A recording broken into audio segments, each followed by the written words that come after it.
Good evening, good morning, and good afternoon, depending on where you are joining us from.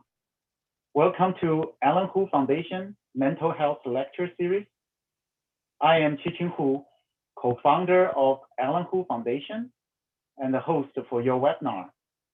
Today, Dr. Debra Kaysen will present Moving from Surviving to Thriving in the Context of Chronic Stress.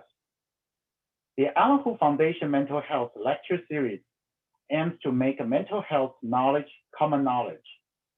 Alan Hu Foundation's mission is to promote mental health, raise awareness, and remove stigma surrounding psychiatric disorders, and support fundamental research for cures.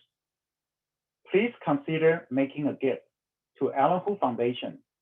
Your gift will be 100% invested into Foundation's mission to support mental health. Today, I'm honored and privileged to introduce Dr. Debra Kaysen. Dr. Kaysen is a clinical psychologist and professor in the Department of Psychiatry and Behavioral Sciences at Stanford University. She is the invented past president of International Society for Traumatic Stress Studies. Her clinical and research specialty is in treatment for those who have experienced traumatic events, including treatment of PTSD and related disorders. She has conducted critical studies on treatment of PTSD across various populations internationally and settings. Her research has been funded by various institutes and organizations. Dr. Kaysen's clinical work has been featured on This American Life. Dr. Kaysen's presentation will draw from her experiences with developing accessible and scalable strategies for improving mental health, including strategies for addressing COVID-19 related mental health concerns among healthcare workers. However, it is not just healthcare workers who are experiencing stressors in the face of an unprecedented pandemic. Dr. Kaysen will discuss specific strategies to help mitigate stress associated with COVID-19 and to help build resilience. Following the presentation, it will be a 15-minute Q&A session. And during the presentation, you may type in your questions in Zoom Q&A, and we will answer your questions as many as possible as time allows. With that, I'm going to turn to Dr. Kaysen. Dr. Kaysen, the stage is yours. Oh, that was so kind and so sweet. Thank you for inviting me. And thank you for the lovely introduction. Let me get my slides up for you. Can you all see my slides? Yes. Perfect. Beautiful. Well, thank you all for being here today. I know that for all of you, you're balancing many competing demands on your time. This year has been a challenge for most, if not all of us. For some of us, it's been an exacerbation of stressors we already had around economics or health, parenting, or taking care of our loved ones or our parents, or managing work, or all of those things. For other people, it's been a whole new slew of challenges. What I'm going to be talking about today is discussing some of the ways that this event may have affected all of us, and discussing coping strategies that can move you from barely surviving to thriving. Nothing in our lifetimes can be compared with the magnitude of the COVID-19 disaster, both in terms of its scope and impact socially, physically, economically, and emotionally. I'm not sure that there are many people who have not been touched in some way by this event. Because of this, we're all learning together about the effects of this stressor on mental health and what is likely to work in this context. I'll be discussing what we know at this point and what we can guess from other similar types of events. Now, it is important to acknowledge that we haven't been flying entirely blind. There's research that has been conducted around the SARS, MERS, and Ebola outbreaks that indicated that specific populations would be at particularly high risk for depression, anxiety, and post-traumatic stress disorder, both during and in the aftermath of those outbreaks. So that includes healthcare workers, individuals who were directly affected by those disorders, their family members, and individuals who were quarantined, especially if they felt like the quarantine was against their will. I also think it's important to have a little bit of a conversation about stress versus traumatic stress, because in much of the popular literature, and even in how we speak casually or colloquially, we use those terms often interchangeably. Stress really is any uncomfortable emotional experience that has physiological and behavioral changes. And honestly, not all stress is bad stress, right? You can think about the stress of getting married, for example, or having a new baby. Those are stressors, even though those are for most people positive life events. But chronic and persistent stress can have psychological and physical effects. Now, traumatic stress is more specific. There, we're talking about events that have exposure to actual or threatened death, serious injury, sexual violence, or repeated or extreme exposure to the aversive details of a traumatic event. And that's usually in the course of one's job. So you can think about first responders or medics as people who might have that kind of stressor exposure.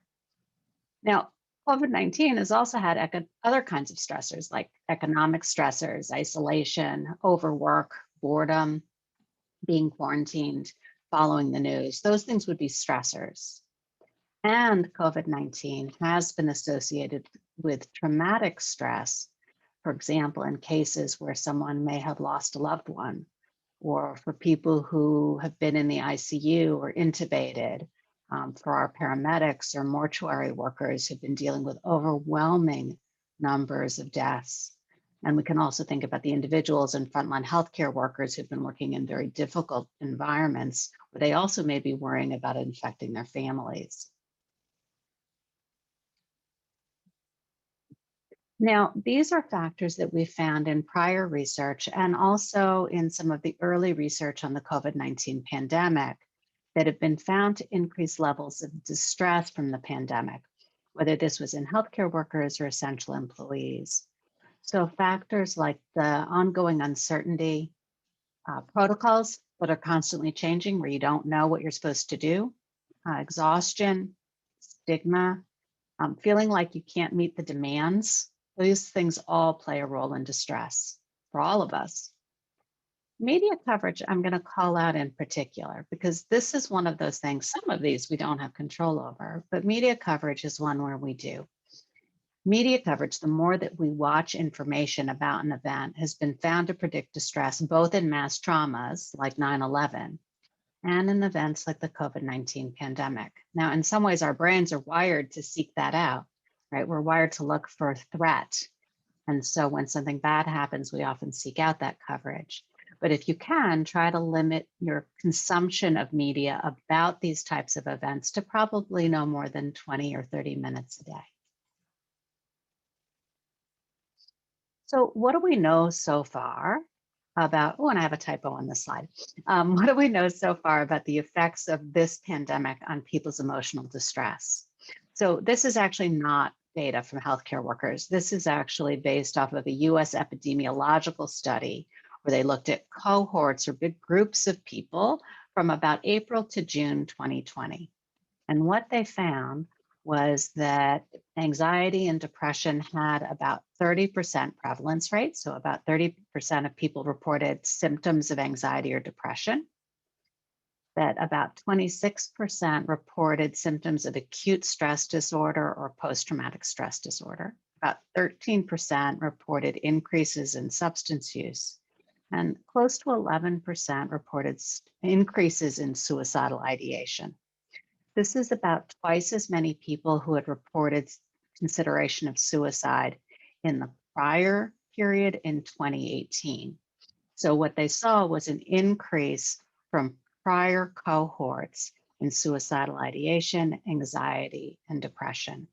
They found that the groups that were most at risk for these increases were young adults, people who are Hispanic, who are Black, essential workers, people who are doing unpaid caregiving for adults, and people who are already struggling psychiatrically. And none of this is happening on its own. So the past year, year and a half has been within all of this is happening within a context of natural disasters and social unrest, gun violence. So none of these stresses are occurring in a vacuum. So let's talk about how this tends to affect people's mental health. I've been talking a lot about certain kinds of symptoms, but I want to get a little more nuanced. So with acute stressors, you can think about in the days after a tornado or a hurricane or a fire, many people are going to experience intense initial emotional and physical reactions to that type of event. So they might have memories, what we call intrusive reactions, which are ways in which the event may come back to your mind.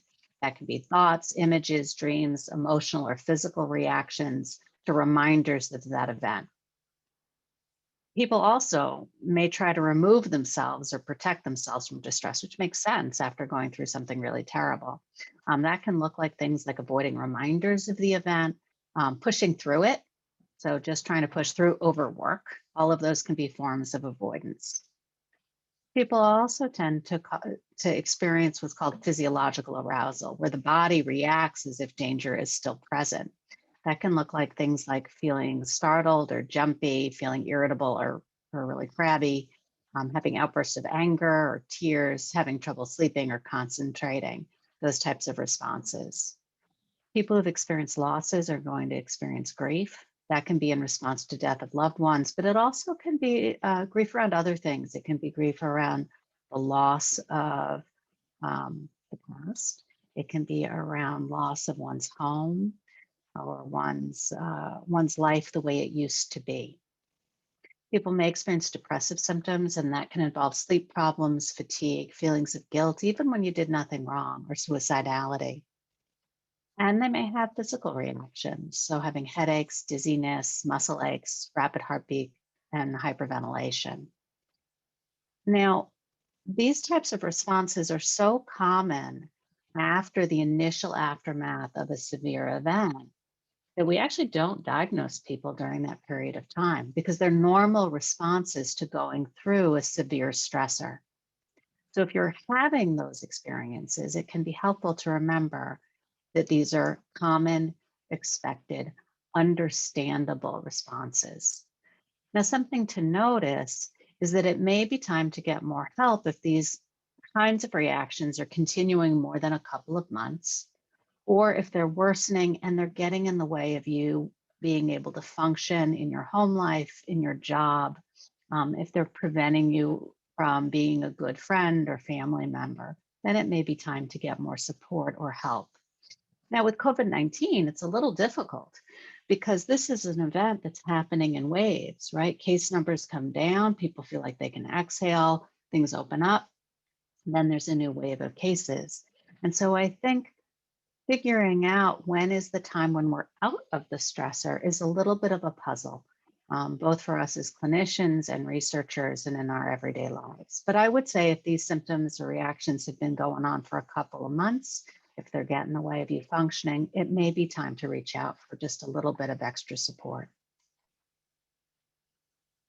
Now, it can be easy with this backdrop to lose hope, to feel like these reactions won't end. And although this is a difficult time for many people, these initial and normal responses to a stressor are going to get better, as I was just talking about, because people are resilient. Most people recover over time naturally, the same way your body might recover from an acute injury. And we talk about this as resilience, which is the process of adapting well to adversity. Now, when we talk about it, we often talk about this like that's extraordinary. Can you believe that person is doing okay?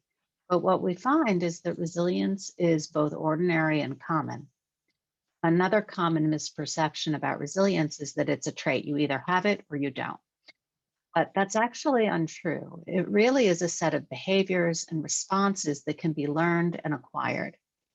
The last myth about resilience is that it means that somebody isn't suffering, that it's the absence of difficulty or distress. But emotional pain and sadness are common in people who have experienced major adversity or trauma in their lives. Instead, what resilience is it's really the ability to bounce back from difficult experiences. And sometimes during really difficult times, we may ask ourselves whether resilience or recovery are even possible. Based on my own research, I would say that it is, even in the most stressful of circumstances. These are findings from a research trial of the use of a cognitive therapy to treat PTSD among sexual assault survivors in the Democratic Republic of Congo.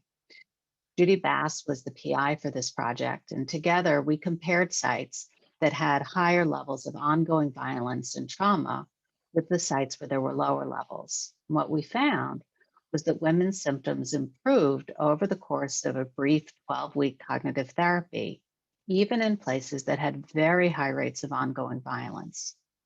So why is that relevant here and now? We're in a time of strife and uncertainty, but these findings suggest that with the right tools, we too can reduce distress and promote resilience. So I'm going to talk for the rest of the time about some of those tools. So one way to promote resilience is to shift how we think and what we do. So when we experience a stressor or even an everyday event, it triggers both an emotional and physiological response. So one thing that can shift that response is how we talk to ourselves, the story we tell ourselves about what has happened. So when our thinking is more rigid, it can lead to more distress. Think about it like that coach we all have in our minds who's offering commentary about what's going on.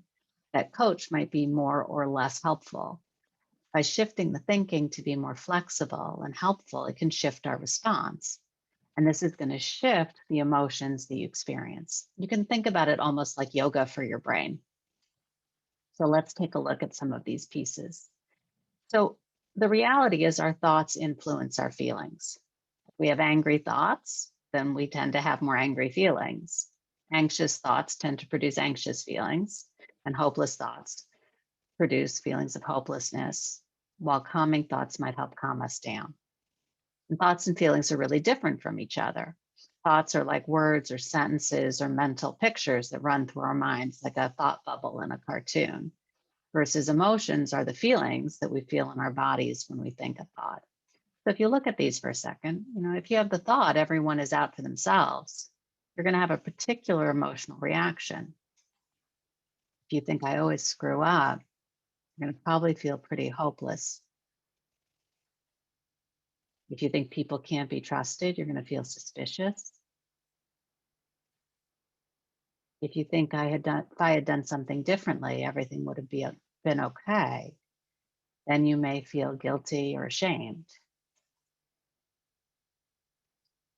So to shift this, there are really 3 steps or 3 goals. The first is to identify what is it? What's the story I'm telling myself? What's the coach saying? And then to test it and see if it's realistic and see if it's helpful. And then if it's not, come up with a more balanced, more flexible thought. And that flexible thought should lead to a decrease in negative emotions. So you can think about this as going from not being able to touch your toes to maybe having more flexibility through yoga.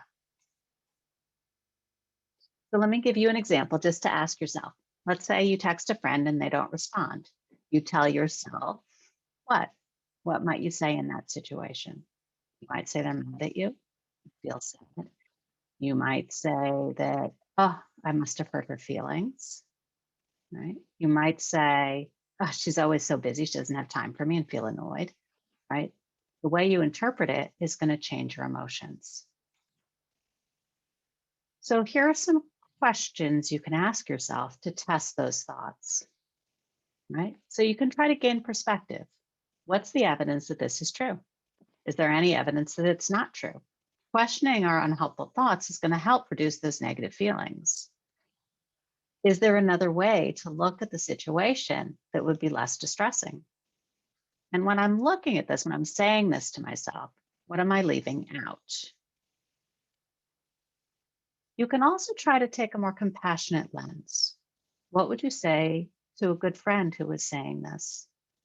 What would your kindest self say about this? We're often kindest to others. The trick here is to move that lens towards ourselves. And then with things like hindsight bias, that's when we're looking backwards as if we had that information that we have now at the time that we were making a decision or that something else was happening. Asking yourself, did you know this would be the outcome? Asking yourself realistically, what options did you have at the time? Or what was your intent? What did you hope was going to happen? And asking about what was really in your control at the moment can be helpful. The issue with hindsight bias is that strong negative emotions tend to come up, especially around guilt, around the what ifs.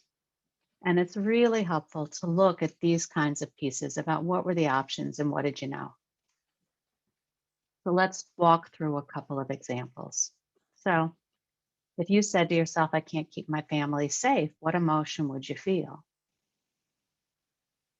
Now you could ask yourself, what evidence is it that you can't do that? What evidence is this that's true or that it's not true? Right? Is there another way to look at the situation? What might you say to a good friend? So in this case, the person might go to, I can't keep them completely safe, but I have specific things that I can do that will be more likely to keep my family safe. Now, with that, how do the emotions shift?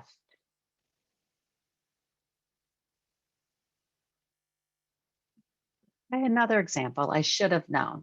We've probably all said that to ourselves about something. Oh, I should have known that that's the way that was going to work out. Okay. Did you know? Realistically, what options did you have? What was your intent? What would you say to a good friend? And here's another one. Is it helpful to beat yourself up about what happened? What impact is that having on your life? So in this case, the person shifted to I did the best I could with the options and information I had at the time. How did the emotion shift? Okay, now, for those of you who don't like to work on thoughts or don't want to work on thoughts, let's talk about the other piece of the puzzle. So we talked about how to shift how we think, but what we do also influences how we feel. Often we become more stressed. When we become more stressed, we withdraw, we stop doing the things that we value. With COVID, it's been a particular challenge because some of our old ways of coping or activities we value may have stopped due to public health and safety concerns. So by building activities that we value and that are reinforcing back in, it can improve our mood and it can foster resilience. Now, it might take some creativity right now to find ways to do those things, but there are big benefits in terms of our mood and our ability to cope. And since thoughts and behavior influence each other, the good news is that you have a couple of different avenues in order to reduce suffering and build resilience. So a couple of ideas for you if this is something you're interested in playing with. One thing is to look at what your coping strategies were before and to see if they're working now. Sometimes there are things that we were doing that we've just drifted out of doing. If they worked in the past, see if you can re-engage them, even if you have to adapt them. And then if you're finding that they're not working anymore, or you can't adapt them, then it's a time to start to look for some new behaviors or new things to try out. The other one to really think about is engaging social connections and support with physical distancing, balancing caretaking and work. It can be really easy to become socially isolated or withdrawn. One of the factors that we find quite consistently in the literature is that social connections and supports are incredibly strong ways to build resilience. And this fosters well-being and recovery. Something to think about is there are different kinds of social support that you might want or need, and some may be easier for you to ask for. So something to look for is who could I get these different kinds of support from? And don't forget that giving social support can be a way of also getting support back. There's a concept around tend and befriend that reminds all of us that sometimes doing some caretaking actually helps us be more resilient and feel better in the moment as well, because we're giving back. My guess is that for many of you, that may be why you're here. Now, for those of you who might need a little bit more coaching or some other options for how to use these tools, or just are looking for new ideas for coping strategies, I've got some additional resources for you. So this one is a promise rather than something I can give you right this minute. This is actually a product that's under development. Myself and Dr. Shannon Wilsey-Sturman, with support from a donor, are developing a web-based product to bring tools to healthcare workers in an accessible and confidential platform. The product is going to use assessments of how people are doing to give people tailored tools to help them. Now, it's geared towards healthcare workers, but it's going to be open and free to anyone who wants to use the platform. And for this, we're expecting an August 2nd launch date. But right now, you might need something. So let me give you some things that are free and that are available right this minute. So these are tools and resources to take with you. So you've got the URLs right here and the QR codes. So to use the QR code, you take your phone. You'll need an app. You'll need an app on it to be able to read the code, and that should bring up the link for the first two resources. For the last resource, Move Forward, it will take you to a website training program. These are all resources developed by the National Centers for PTSD, but the tools are useful for anyone, not just for veterans. And they're free and private, and they don't sell your information. COVID Coach has got a bunch of tools around self-care. Since many people are having sleep problems, there's the CBTI app, and then for stress and problem solving tools, we've got Move Forward.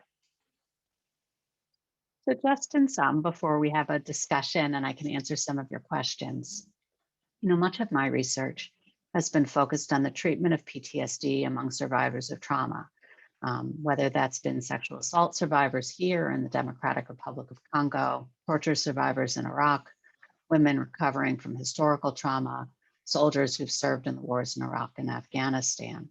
Part of the joy in this body of clinical research is that there is always hope. And for many, there's recovery and regrowth. Although we still have much work to do in this field, it also gives me much hope for our ability to be resilient in the face of COVID-19. And for those who do need more support, to be able to find effective and scalable solutions for recovery. So thank you for spending some time with me, and I'm excited to answer your questions. Thank you so much, Dr. Kaysen, for the wonderful presentation. Now we are open to Q&A. We have questions coming. Let me read it to you. Oh, I'm so quick with doing these things. Yeah. The question is, I'm already on it. I'm like, yeah, I'm totally happy to answer that. Very nice. So we can spend more time on. Oh, look at this. All kinds of fabulous questions. Yeah. So the first one is, are all forms of PTSD referred to as acute stress disorder? Carly, no. So when we talk about acute stress disorder, that's only diagnosed in the first month or so after a trauma. And the symptoms are slightly different between acute stress disorder and PTSD. So when we're talking about post-traumatic stress disorder, we're talking about something that's been around for a couple of months or maybe even years.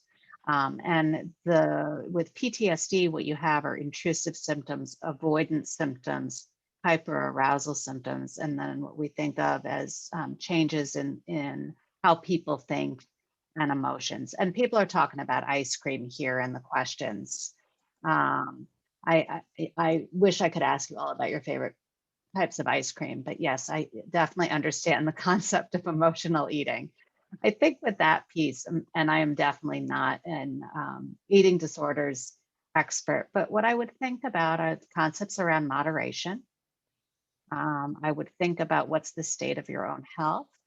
I think things in small amounts are okay. If it's your only coping strategy, your main coping strategy, or if you're feeling worse after you do it, then it may be a time to expand some of your options for how to cope. All right, so some of the other questions.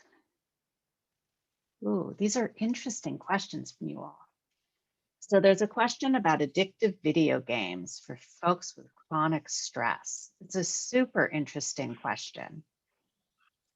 What I would say is, like the question about eating, it probably depends on the person and how they're using the games, right? There are mental health tools that people have gamified to try to make them more sticky so people want to be on them. There is some research that some kinds of games may actually be helpful for people, right? So a colleague of mine, Pat Arian, has been doing some really interesting research with older adults using games to help treat geriatric depression.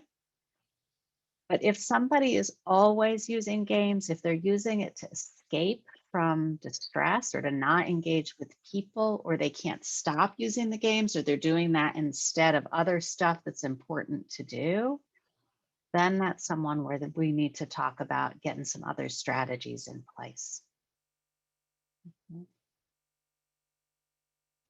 All right. Oh, and we've got, oh goodness. Carly, I'm going to put down that I put your piece down as an answer live so people can see it. But this is a nice suggestion also around how to look at your eating and ways to reduce your anxiety. It's a really nice answer. Okay. So there was a question about, goodness, how do I deal with social connections in COVID-19 since we're isolated?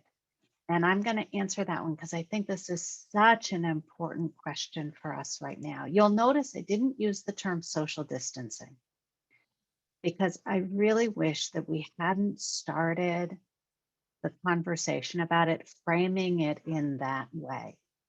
Social distancing is so unhelpful for people because we're social animals, right? Our relationships, our connections are a big part of what keeps us healthy.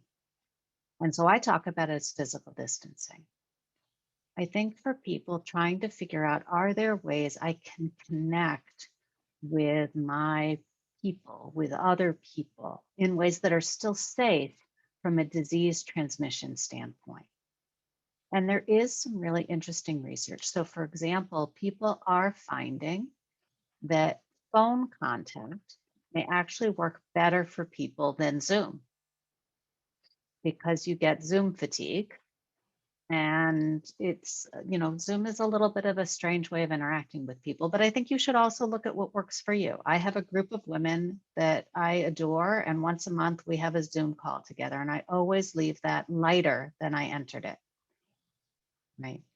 But think about, how do I connect with people I care about? How do I connect with casual people? Like, can I get a walking buddy where we each walk, but we have some distance between us?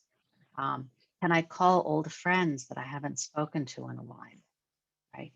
These may be ways to build back in some of the social fabric, even if you might not be able to do it the way you used to before COVID-19.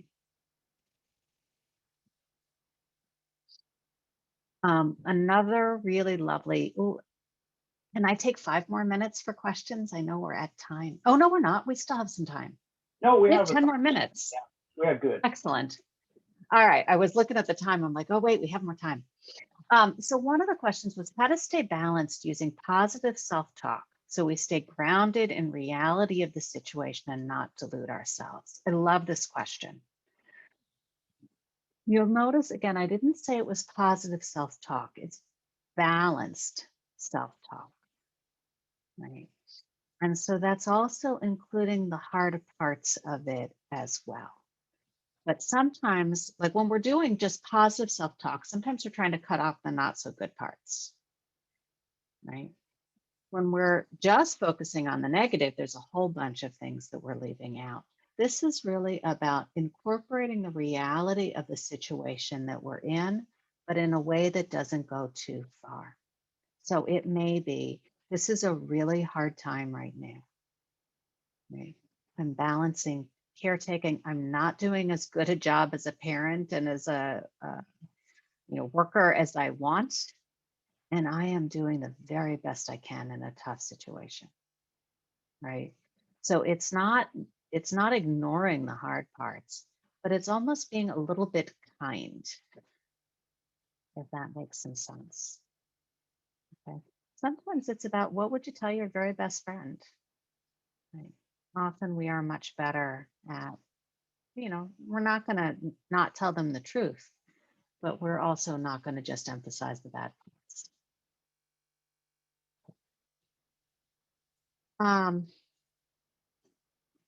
There's a question from Jennifer about the strategies with kids. And Jennifer's asking about healthcare and traumatized, but I'm going to actually answer that question more broadly. So there are treatments that are evidence-based, meaning that we did research to test to see whether these kinds of strategies work. And there are very similar strategies that we use with kids than what we use with adults. So for kids with PTSD, there is what's called trauma-focused cognitive behavioral therapy. But the same general principles exist. We teach it a little bit differently with kids versus adults, but the core principles are the same. Okay. Oh goodness, there are so many questions. I guess one question I have more broadly, because there's some questions about resources, like how do I find PTSD treatment? Is it okay? And some questions about the resources. How do I get these resources? What I would love to do, if this is on your Facebook page, is to send you some resources that could be posted if people are looking for both how do I find the apps and some of these other questions. Would that be okay if I sent those to you to put up on the Facebook page? Yes, definitely, yes. Excellent. Okay. There was a question from someone who didn't have a smartphone saying, are there things that I can do without a smartphone? Absolutely. So first of all, a lot of what I was talking about are just things that you can do in your head, right? Things that you can practice with a piece of paper. If you have a computer, the resources that we have also can be accessed from a computer. So any of those VA apps also can be accessed from a computer. Okay. If you don't have any device, then it's harder to get to the things that are more technology driven. And for those situations, it may be helpful to find a person to talk to.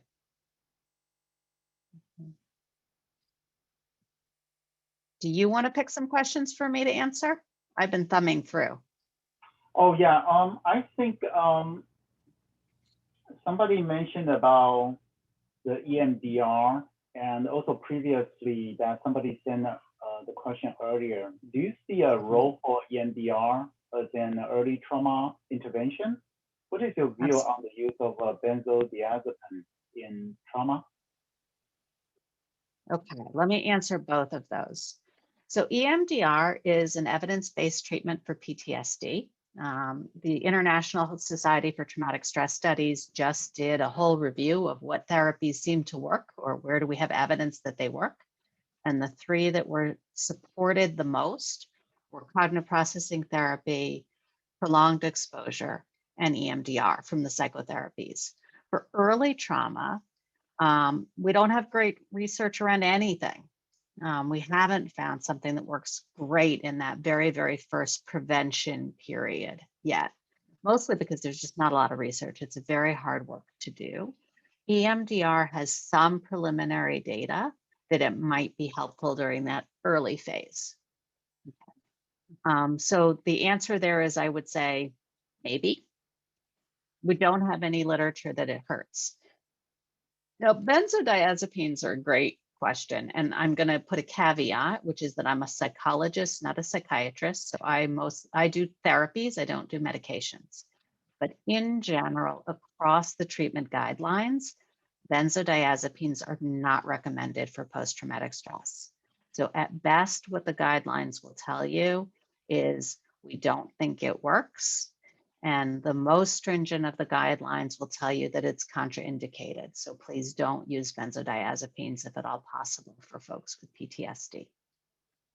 Right. So if you're looking for medications, the medications that have the most research support are SSRIs.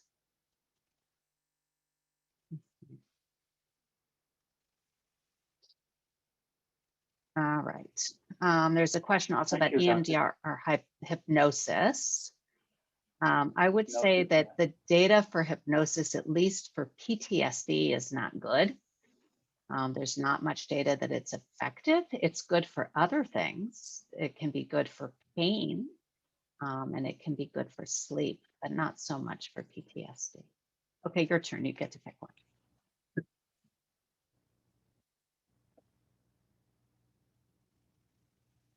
Yeah, I think a lot of questions regarding the teenagers.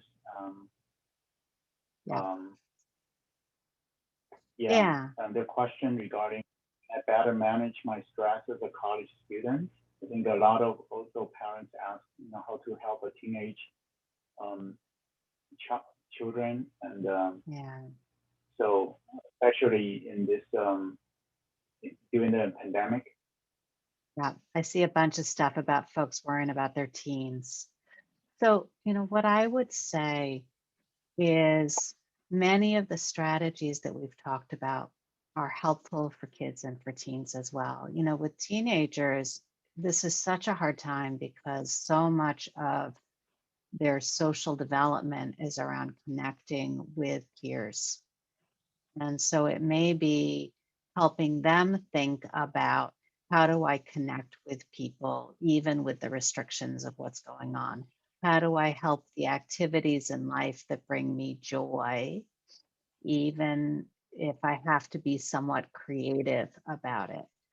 I think the same caveats that I gave you also hold for teens. So if your child or teen you're noticing that their suffering is pretty high, you're noticing that the reactions they're having aren't getting better, right?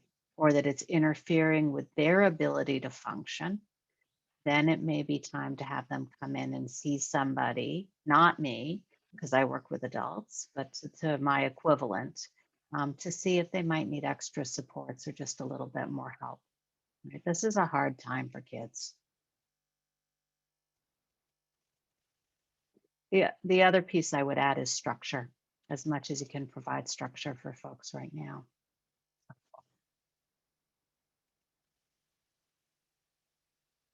We probably have time for one last question. Yes. So Dr. Kaysen, you want to pick up one from these questions? Yeah, let's see.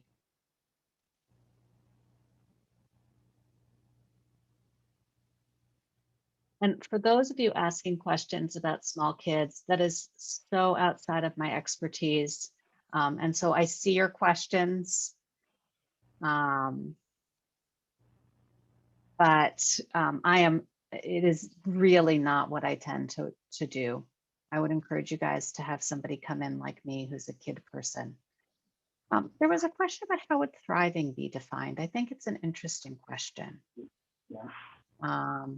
And an unusual one. What I would say is I personally think of thriving as being in a place where, despite the stressors, you're able to have a life that has meaning for you. It's not an absence from distress. I don't think that that is a realistic goal for most people. We're all going to have times where we're in pain, and when we're in a period that's really tough, that's a normal response. But I do think it's, can I get up? Can I function reasonably well? And does my life have meaning to me? That's how I would see as my definition, at least, of thriving. So for those of you where I couldn't answer your questions, I am so sorry. I will give to you guys all of the resources that I can. And thank you so much for spending time with us. Yeah, thanks, Dr. Kaysen, for the wonderful presentation and also Q&A. And thanks to everyone joining us. And I have some information I'd like to put it up there. Please.